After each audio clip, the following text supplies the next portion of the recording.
Bem-vindos ao nosso canal Medita em Oração. Estamos começando agora com mais uma mensagem. O que Cristo está fazendo no santuário? Antes de começar, vamos orar ao Senhor. Amado Jesus, nesse momento pedimos Tua presença para que possamos entender a Tua palavra. Oramos em Teu nome. Amém. Amém. Que o Espírito Santo de Cristo venha atuar em nossos corações. Eu estava lendo sobre o santuário no livro de Hebreus e percebi algo profundo demais. Tudo o que acontecia no santuário terrestre era uma sombra do que Cristo faz hoje no santuário celestial. Isso está claro em Hebreus 8, 1 e 2, onde diz que temos um sumo sacerdote, ministro do santuário e do verdadeiro tabernáculo que o Senhor fundou e não um homem. Sim, essa é uma das doutrinas mais lindas. Ellen White afirma isso logo no início de O Grande Conflito, capítulo O Santuário. Ela diz que o santuário terrestre era uma figura e sombra das coisas celestiais, ou seja, tudo que o sacerdote fazia aqui apontava para o ministério de Cristo no céu. E quando estudamos o santuário do Antigo Testamento, especialmente em Êxodo 25 a 40, vemos que Deus deu cada detalhe para Moisés, porque era um modelo do original celestial.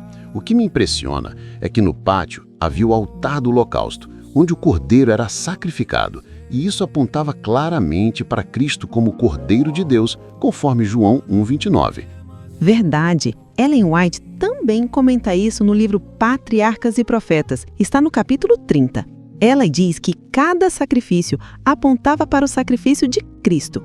O trabalho começava no pátio, com o sacrifício, mas não terminava ali. Depois o sacerdote levava o sangue para dentro do lugar santo. Isso já mostra uma parte essencial do que Cristo faz hoje. O trabalho diário do sacerdote, chamado de serviço contínuo, incluía queimar incenso, manter o candelabro aceso e colocar pães da proposição, Levítico 24 e Êxodo 27.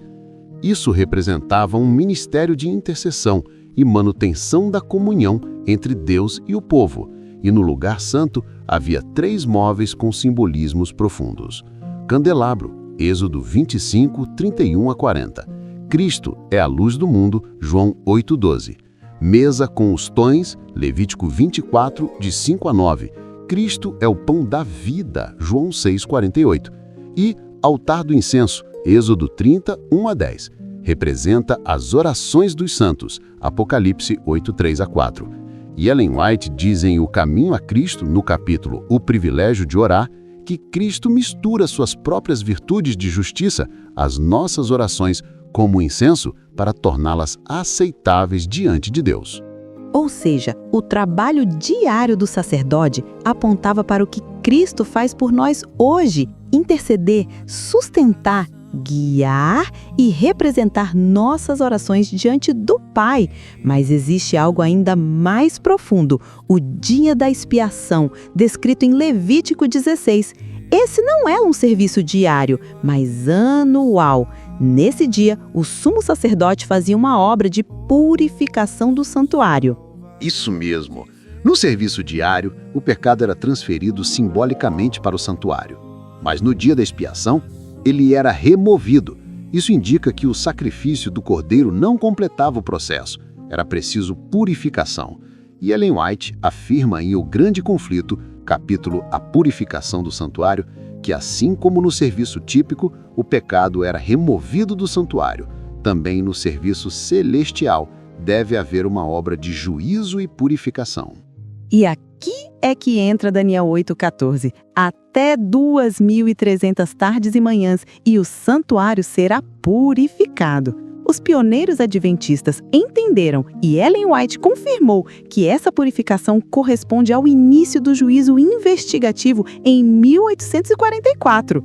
E em Hebreus 9, 23 e 24, Paulo diz que o verdadeiro tabernáculo precisa ser purificado com sacrifícios superiores, ou seja, com o sangue de Cristo. Não é que exista pecado no céu literalmente, mas que o registro dos pecados precisa ser removido no processo de juízo. E hoje, Cristo atua como nosso sumo sacerdote no lugar santíssimo do santuário celestial. Isso é confirmado por Hebreus 9 e 10. Hebreus 9, 11 e 12 diz que Cristo entrou no mais santo lugar com o seu próprio sangue, obtendo eterna redenção. É interessante que Ellen White diz claramente: Cristo está no santuário celestial, realizando a obra do juízo. Isso significa que estamos vivendo no tempo antitípico do dia da expiação. Ou seja, o que o sumo sacerdote fazia uma vez por ano, Cristo faz agora, mas de forma completa e definitiva. Estamos vivendo em um período de arrependimento, exame e entrega total, porque Jesus está avaliando o caso de cada pessoa que já professou fé nele. Isso está ligado ao que Pedro disse: é tempo de começar o juízo pela casa de Deus. E sabe o que mais me impressiona? Que o santuário não é apenas uma doutrina teológica, mas um caminho espiritual. Salmo 73:13 diz: o teu caminho, ó Deus, está no santuário. Sim, o santuário revela muitas coisas importantes para o nosso futuro ao lado de Cristo. Sim, o santuário revela o plano da salvação passo a passo. Pátio, justificação, João 1:29. Lugar santo, santificação, João 17:17. Lugar santíssimo, juízo e purificação, Hebreus 9:23. E Ellen White diz em Eventos Finais que compreender o santuário é central para saber onde Cristo está e qual obra ele realiza. E isso nos motiva a viver vigilantes. Em Hebreus 10:19-22, Paulo diz que podemos entrar com confiança no santuário, graças ao sangue de Cristo.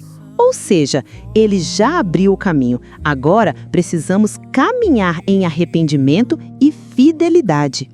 Então, resumindo, o sacrifício do Cordeiro representa a morte de Cristo por nós. O serviço diário representa a intercessão de Cristo hoje no lugar santo. O dia da expiação representa sua obra atual no lugar santíssimo, o juízo investigativo.